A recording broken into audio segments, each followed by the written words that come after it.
This is a remote troubleshoot video, and basically the first step was just make sure the voltage in the battery was good. So on the button battery, you want to register 3 volts DC, and that's what it did, although I kind of didn't show you that on the voltmeter, but trust me, it was there. And so we put it in and we try to see if the remote was actually working. Now, an easy way to check to see if the sensor is working is to use your cell phone and kind of point it at the camera and see where it goes. You should see an IR light flashing. It's hard to see it in this video, but you can kind of see it there. A little purple light kind of showed up on my cell phone camera. You have to hold down the button to see it pulsating. So at least a light signal was coming out, an infrared light signal was coming out, which is why you can't see it with your own eye.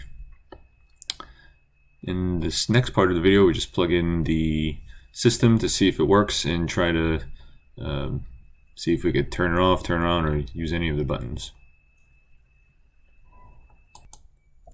So the receiving part of the device was probably at fault here, and we'll try to find out where that is coming up next.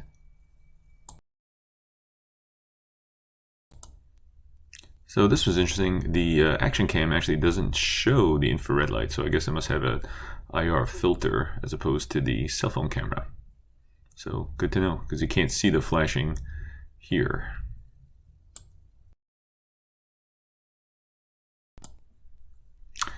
And here I just start looking around to see where the sensor port would be with the flashlight, in hopes of getting the remote right into the receiving sensor. I feel like a divot here. Yeah. So that divot is probably it. Oh yeah. But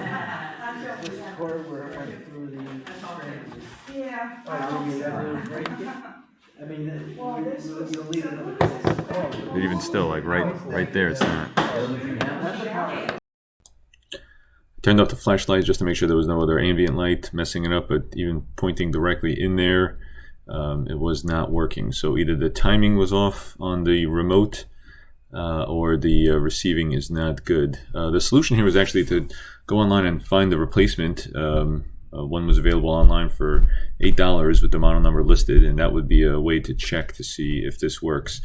Disassembly and cleanup of the remote, found nothing. We did clean the keypad just to make sure there was nothing else tripping it off, but it still did not work for this customer.